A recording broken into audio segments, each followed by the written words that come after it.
Assalamualaikum warahmatullahi wabarakatuh. My name is Muhammad Amri bin Amir Hisham and my groupmates is Nur Amalia Nabilah binti Syakri and Muhammad Faris Larini bin Muhammad Azli.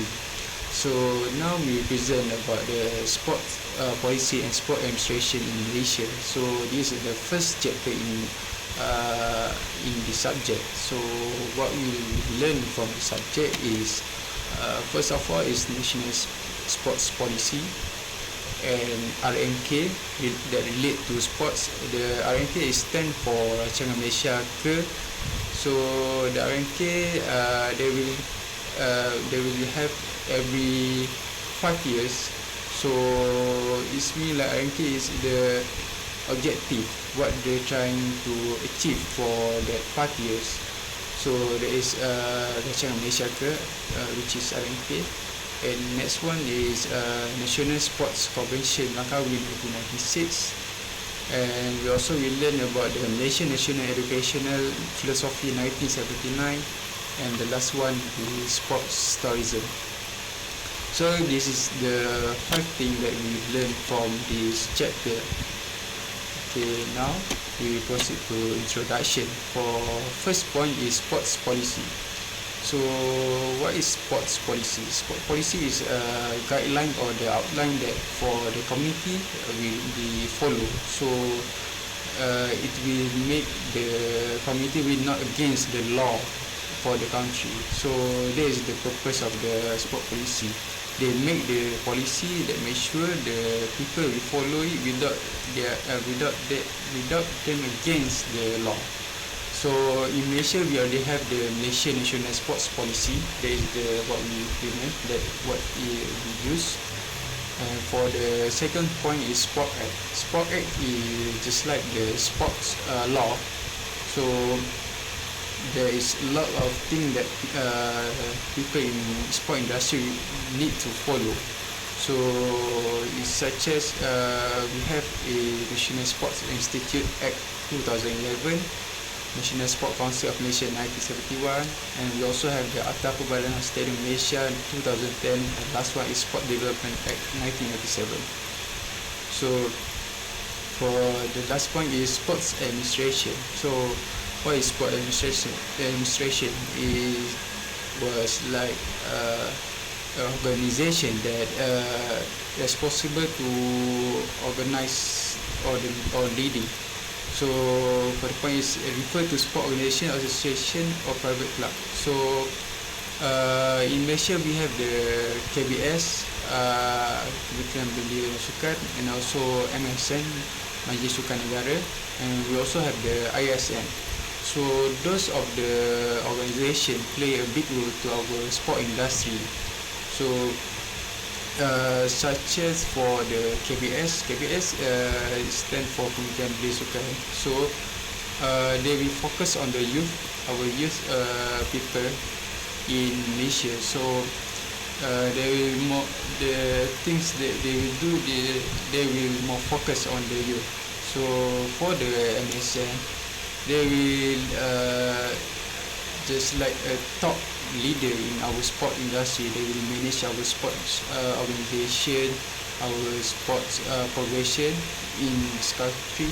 So that's for the sports administration. So that's it for the introduction for this chapter.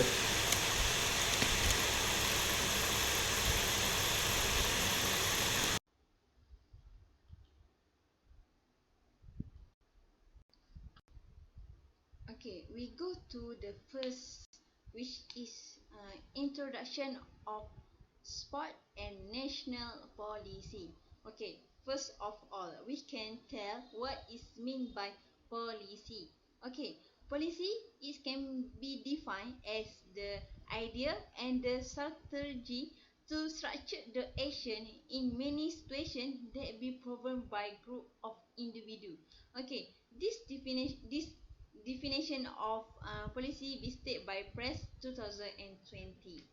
Okay, we go to sport policy, which is related to our topic. Okay, sport policy can be meant by everyone able to participate in sport without any objection that held by any sport club with membership or not. Okay, is this statement meaning that, okay, if this someone person do not have membership belonging to other sport club, but he still able to participate in sport.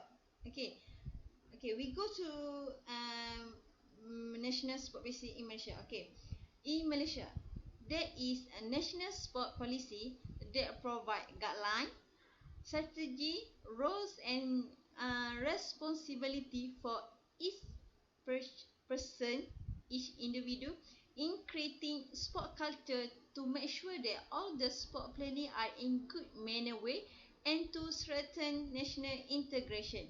Okay, this national sport policy be created in 1988 when the government see the sport as an important part of Malaysian society. Okay, in this sport policy, it state that sport planning is must be in a smooth and good way in order to prevent any unwanted action, something like despite or misunderstanding. Also from this sport, we also can strengthen our national integration. When we participate in sport, we can see many race, many religions different from ours. So from the sport, we can strengthen our national integration when we see other people from our own race and our own religions.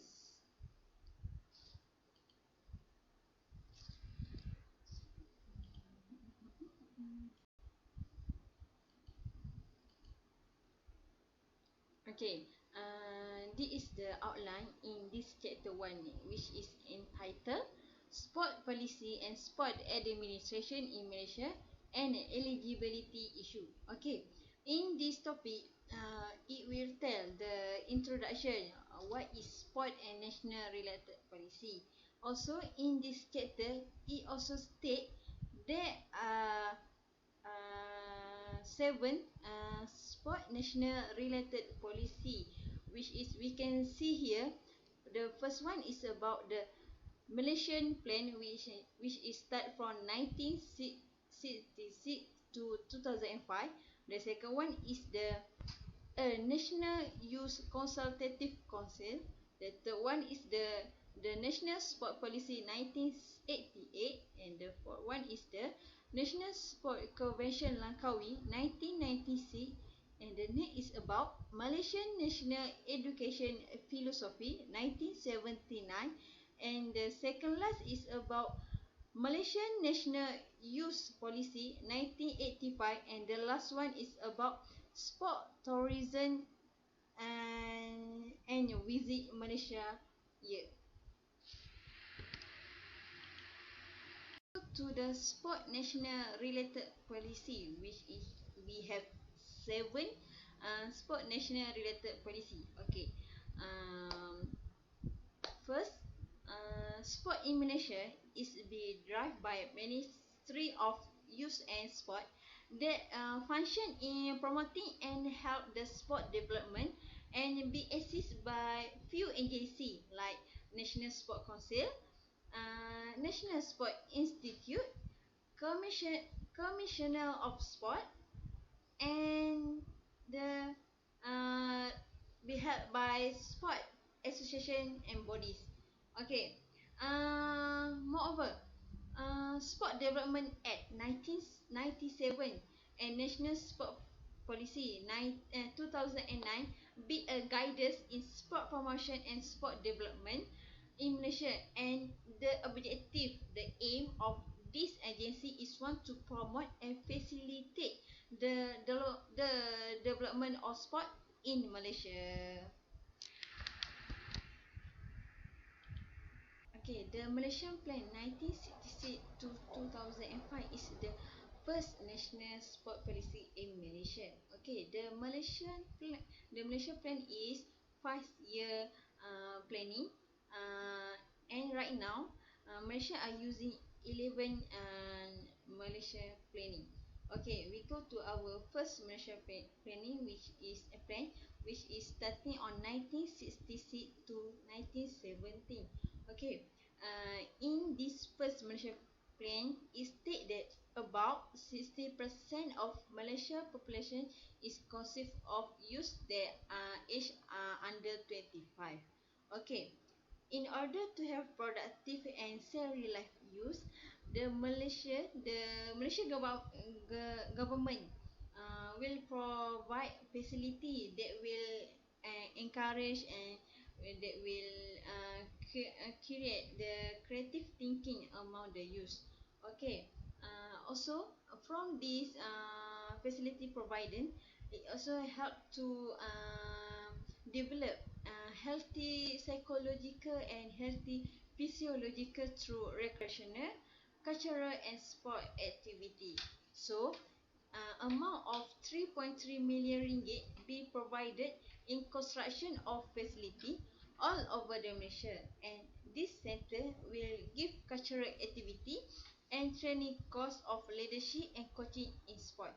Also, government provide 1 million ringgit for other cultural and recreational facilities. Malaysia Plan, which starting on 1971 and to 1975.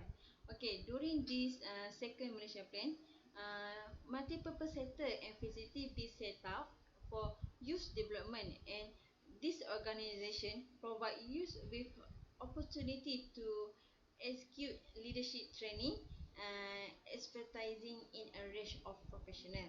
Okay, during in this second Malaysia Plan, sport facilities such as stadium and other will be built and national youth consultative be organised. Okay, we go to our third Malaysia Plan, uh, which is starting on 1976 to 1980. Okay, during in this plan, the priority is given to the youth training system with focus on vocational and agriculture training. Okay, during this plan, this is the second phase of construction of the state multipurpose complex that will enhance and expand the sport facility. This also include hotel, playground and sport facility. Okay, during this plan, uh, sport facility at the also span span span also will be established uh, in order to increase the youth training center. Okay, we go to our fourth Malaysia plan. Okay, this plan starting on 1981 to 1985. Okay, it's about a broad sporting program will not only be implemented in urban and semi-urban area, but also in a rural area.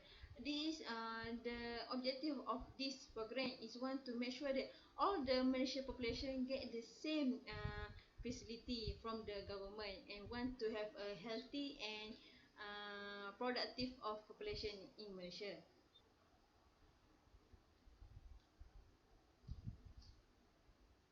Next, we go to our fifth Malaysia Plan, which is starting on 1968 to 1919.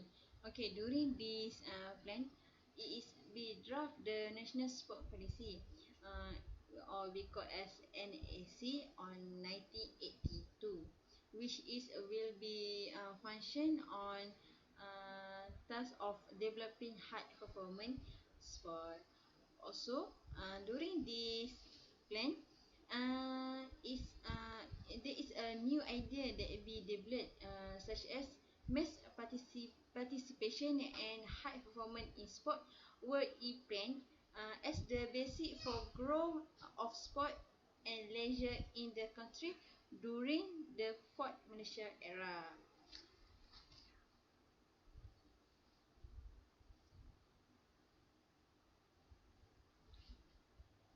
Okay, for six Malaysia Plan, 1991 to 1995, sport facility and mini sport complex be built in small town and rural area, and also Olympic Council of Malaysia (OCN) headquarter be set up in Kuala Lumpur.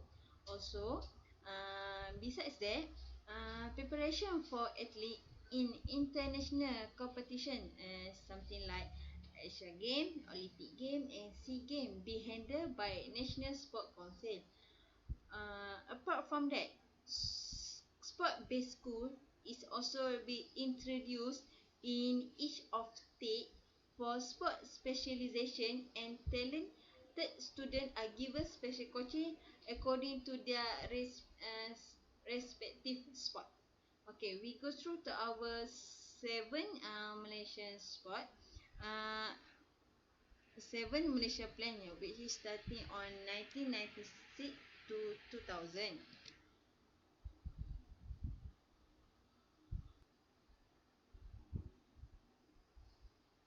Okay, for seventh Malaysia Plan, is about sport for all year in 1991, and 5 to 10 kilometer run, walking day, rowing, rafting, Merdeka Games, and other recreational activity below.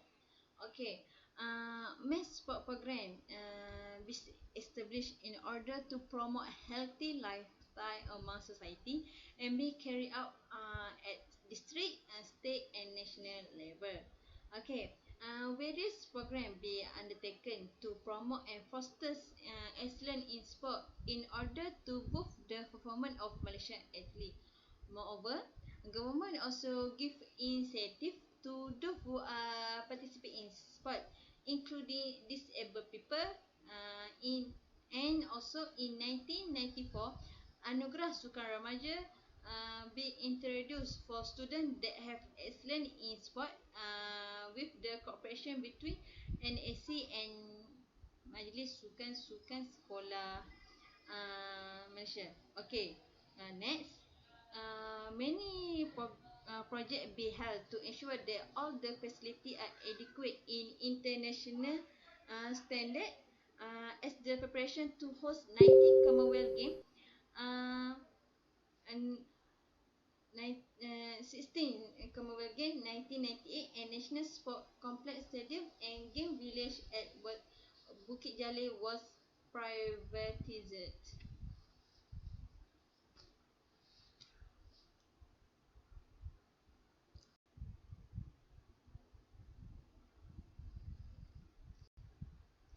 Okay, for the nine Malaysia Plan, which is on 2006 to 2010.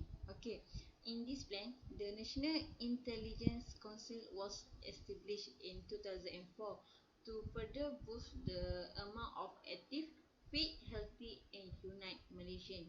Okay, during this plan, as much as 564 sport associations have been registered in accordance with Sport Development Act 1977. Okay, besides that, 2,491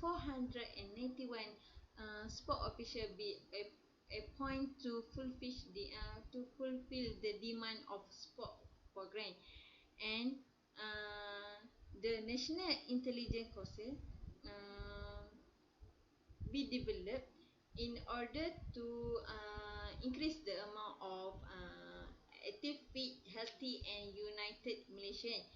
And this is the coalition of four government agency. The first one is the Ministry of Youth and Sports, Healthy Ministry, Local Government and the Housing Ministry, and the last one is National Unity and Integration. Okay, we go to our 10 Malaysia Plan, which is on 2011 to 2015. Okay, in this plan, sport facility and recreational area be provided in rural area to improve the social life quality. Okay, the government will therefore emphasize in partnership with the private sector so that sport activity and recreational become family activity and be practiced in daily life. Okay, the last one is the 11 sport plan, which is currently Malaysia are using, which is starting on starting on 2016 to 2020. Okay, in this plan, it is about promoting sport for healthy living and uh, unite, and this objective will be carried out by three strategy. Okay, the first strategy is about promoting mass sport participation at all level of society to instill a sport culture. Okay, the second strategy is about developing leadership in sport. Okay, the last one is about the third strategy is about develop high performance athlete for global prominence. Okay, talent identification program in school and higher education institute for to identify potential athlete will be conducted in order as a preparation for 2020 Olympic Games. Also, ADAMA or anti ADAMAS sorry ADAMAS, which is Anti Doping Agency of Malaysia, will conduct national doping awareness and education program in order to enhance to implement zero doping tolerance. Okay, that's all for the Malaysia plans.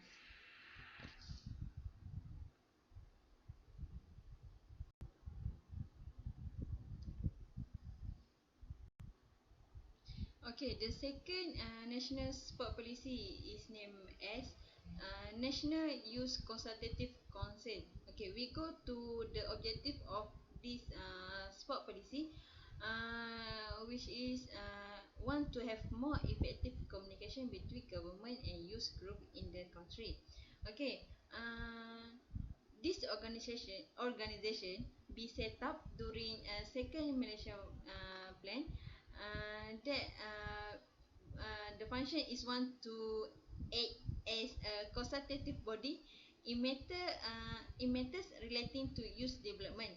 Okay, there are members in this council, such as like minister as a chairman, secretary government will responsible for youth matter, director general, representative from Ministry of Federal Territories, government agency, upon responsible ministry and many more.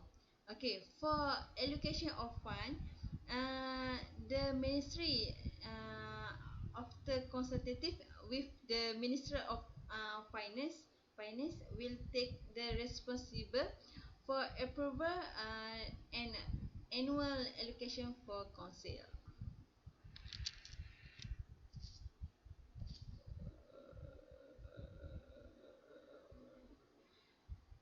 Dah habis belum? Start recording. Okay, we go to our next national and sport policy, which is the National Sport Policy 1988.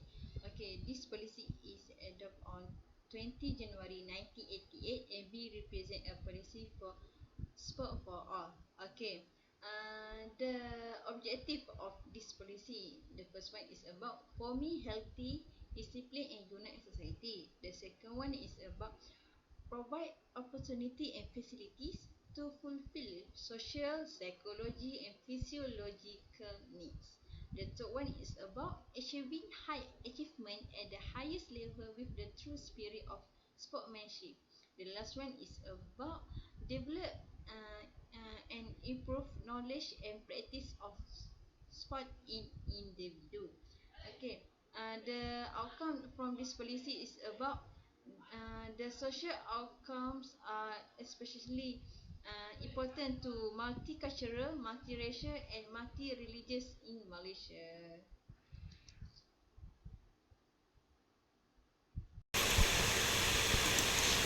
Okay, now we will go to next sub-topic in this chapter, which is the title was the National Sports Convention atau di 1996. So this convention gave a big impact to our sports industry such as in our research, technology and infrastructure. So this cooperation was opened by Tun Dr. Mahathir, which is the Prime Minister on that year. So he also claimed that the convention will provide the change and development in sport in our country. So the convention was held in 11 April 1996. So what they got from this convention is, first of all, they got the role of the OCM National Sports Organization. And the next one is involvement of the public and private sectors in Malaysian sports. And the last one what they got for this convention was the concern relating to sports infrastructure, research and technology in the growth of sport. So this convention really give a big impact to our sport industry, such as they give the in our sports research, sport technologies and the infrastructure in our sports. And also they got the involvement from the public sector and the private sector in Malaysian sports. So this convention really give a big impact to our sports industry. So now we go to the next subtopic, which is Malaysian National Education Philosophy 1979, which is state from this philosophy was education is an ongoing effort towards further developing the potential individuals. And also sports encourage not only fair competitiveness, goodwill, tolerance, understanding, but also offer the conducive atmosphere for the integration of various races in Malaysia. So it's mean like sports is not only about the competitiveness, about the competition, the race, but it give a good impact to our Malaysia, because we have the various race in Malaysia, so it can be make our race become more harmony. And the last one is sports deserve equal recognition in order to allow the government to achieve national development and unity and stability. So that is the what we got from this national education philosophy. So this is the I got this from the official website of Kementerian Pelajaran Malaysia, which is the Falsafah Pendidikan Negara, the philosophy of education our country. So this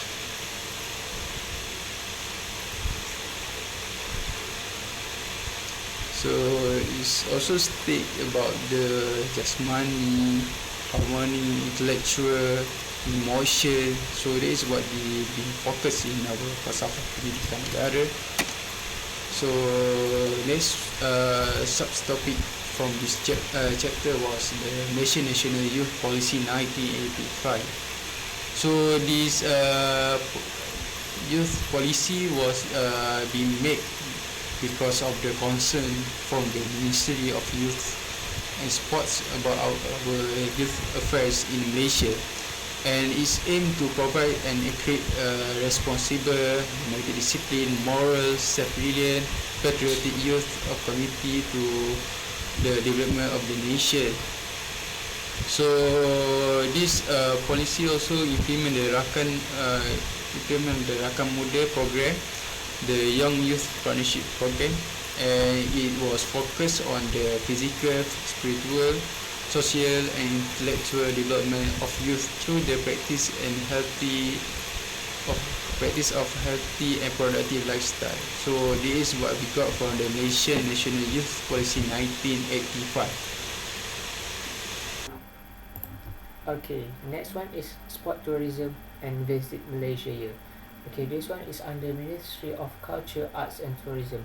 First, let me define first what is sports tourism. Okay, it is someone who travels with a reason to participate sporting event away from home. And this ministry was established on 20th of May 1987. Okay, next one is this ministry is a combination of Culture Department from Ministry of Culture, Youth and Sports, and Malaysian Tourism Development Corporation from Ministry of International Trade and Industry. And this purpose of the ministry is to develop the national culture due to national culture policy, while the target for this ministry is to put sports tourism as main contributor of economic growth for tourism. Okay, next one is Malaysian Tourism Promotion Board. It is also known as Tourism Malaysia. While this board is under Malaysia Tourism Promotion Board Act 1992, and this purpose is to promote Malaysia as an amazing place to visit. And their strategies in order to promote is by organizing international sporting event and also organizing tourism activity. Okay, such as example that we can take is the Tour de Langkawi, Ironman Triathlon, Formula One, and also MotoGP.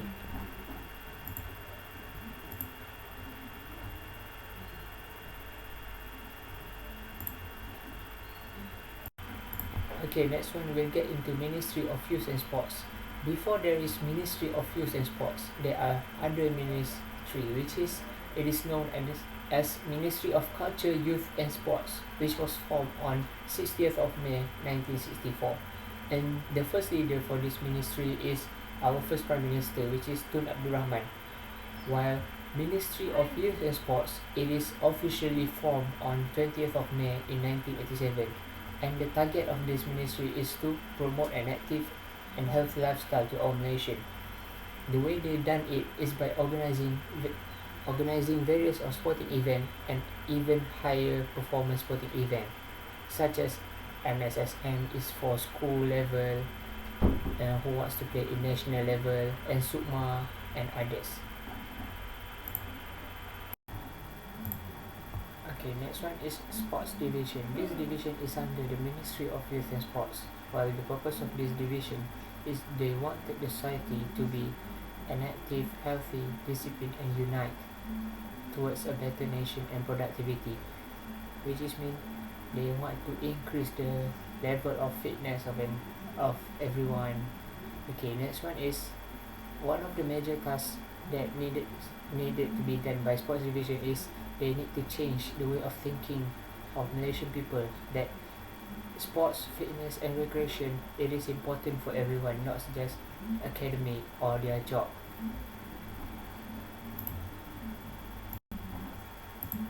Okay, then lastly is National Sports Council Act 1971. This Council Act was established on 1972, and this is also under the Ministry of Youth and Sports, same as Sports Division. While the Minister of this department, they have the power to pick anyone with the power of 2 years duration, which is in 2 years they have the power in this Sports Council Act.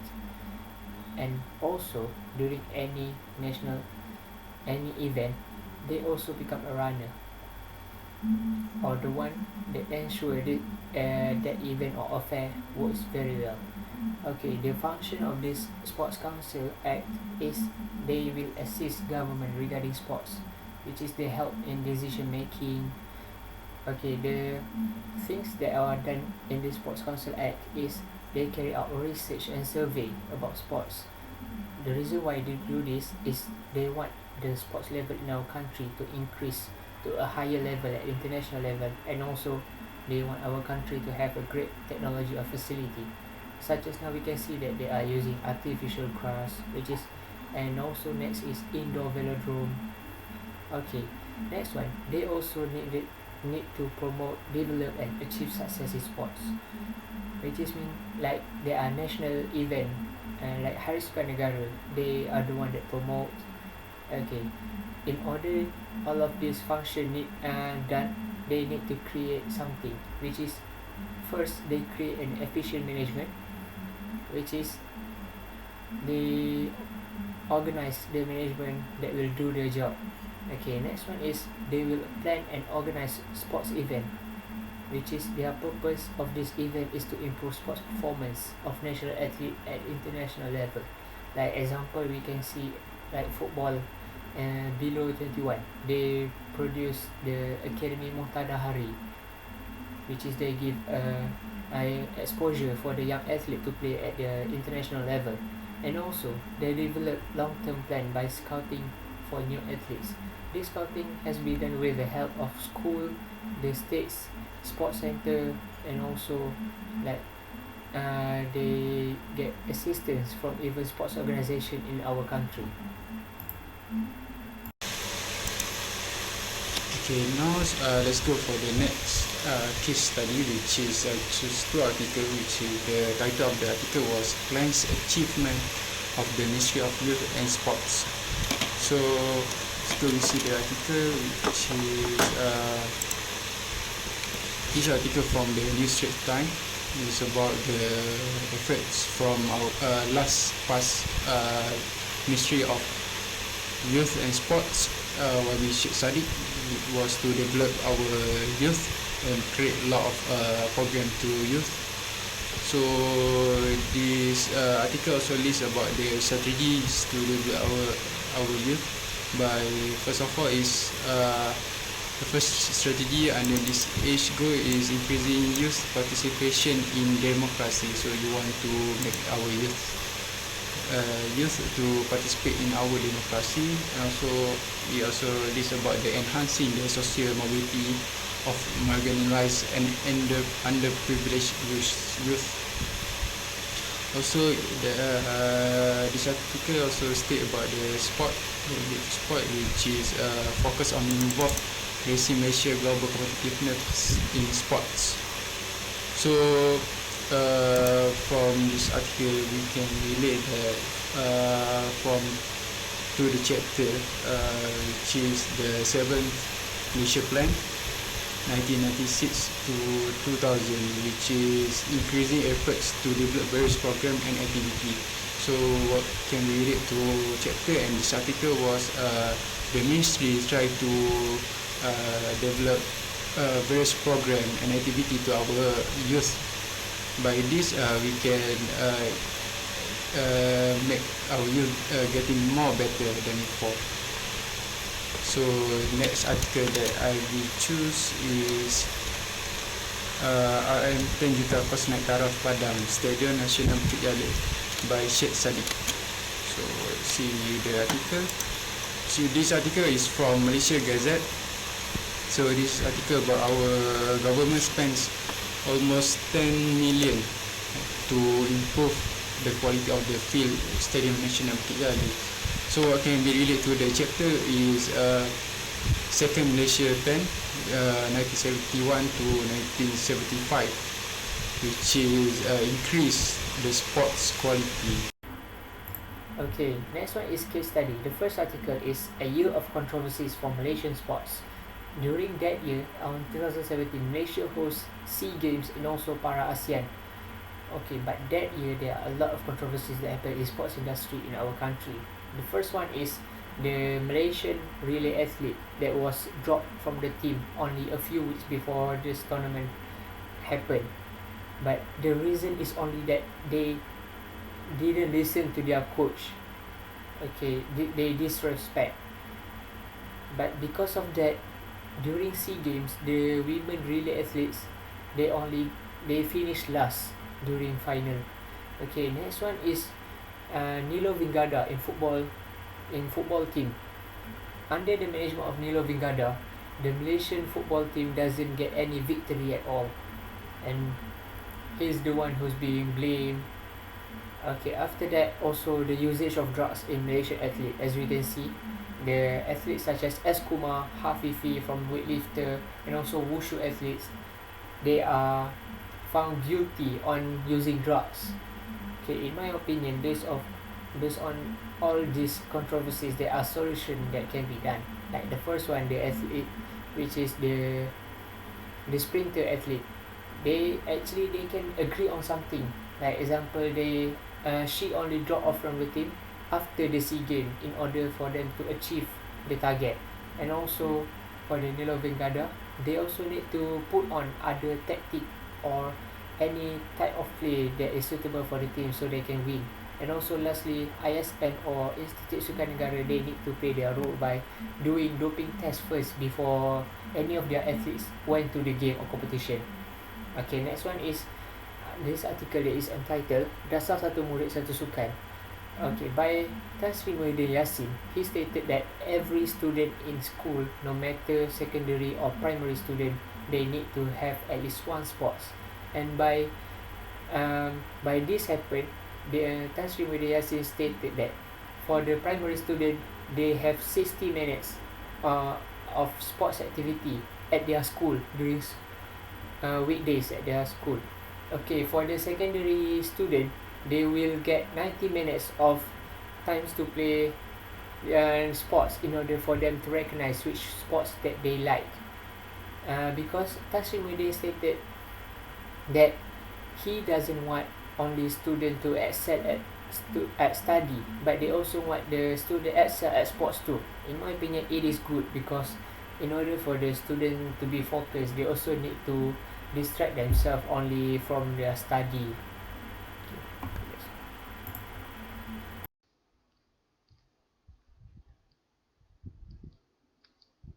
Okay, next, this is the case study regarding of this chapter, which is entitled KBS mahu pembangunan isukan dinikmati di seluruh negara by Syed Sadiq.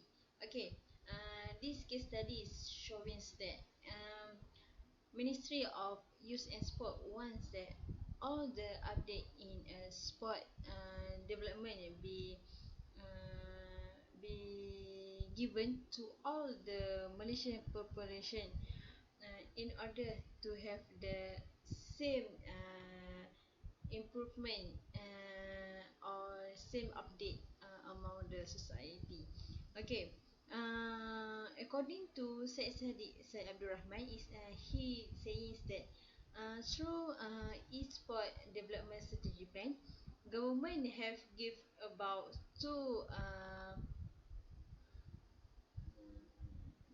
20 million ringgit in budget 2020 uh, uh, in order for this development of e-sport. Okay, from this allocation of fund is showing that government or Ministry of Youth and Sport showing that the organization uh, pay more attention in make sure that all the Malaysian population get update in sport development and encourage all the Malaysian population to have a healthy and active lifestyle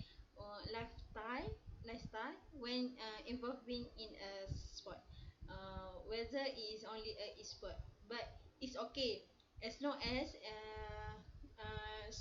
Malaysia population can be exercised through this platform. Okay, that's all for case study.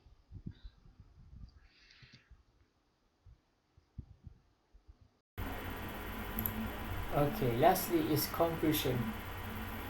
Okay, based on this chapter, we can see there are many policies of act that were done by the government in order for our country to achieve success in sports and also for the youth person. Okay, the first one is, as we can see, in Malaysian plan, it is act as a guideline for policy and strategy for the development of country, no matter what sector, such as economy, sports, agro, and others. And also next, we can see at National Youth Consultative Council, it is the purpose of this council is to improve the communication between government and youth. By this, they know what youth needed or what the youth want. Okay, after that, as we can see that there are the National Sports Policy 1988. While this policy is focused on everyone's sports activities, such as no matter they play only for recreation or higher level, they will put on focus on everyone, no matter who they are. Okay, after that, National Sports Convention Langkawi 1996. This one, they play their role by they improving sports infrastructure, research and technology in the group of sports in order for our sports industry to continue on develop, on improve to achieve their target in the future at international level. Okay, next one is Malaysian National Education Philosophy 1979. Okay, philosophy is also important in sports, and this one happened because they want to improve a person's way of thinking, intellectual in harmony and others. Besides than only focusing on sports on they want to win, but they also need to have this sportsmanship mentality. Okay, after that there are sports tourism and visit Malaysia. Well, this one is focusing on tourism, and they want to ensure that sports tourism is the main contributor for tourism economy, because there are a lot of international event that done in our country that is based on sports. And after that there are also the Ministry of Youth and Sports, while this ministry they focusing on promote a healthy and active lifestyle for everyone. Okay, and lastly is the National Sports Council Act 1971. This one is to assist the government in decision making regarding sports. Like they also need a solution on how to improve the sports industry. Like they select on athlete, the new athlete, in order for they get a great exposure in the future. Okay, that's all from me. Thank you.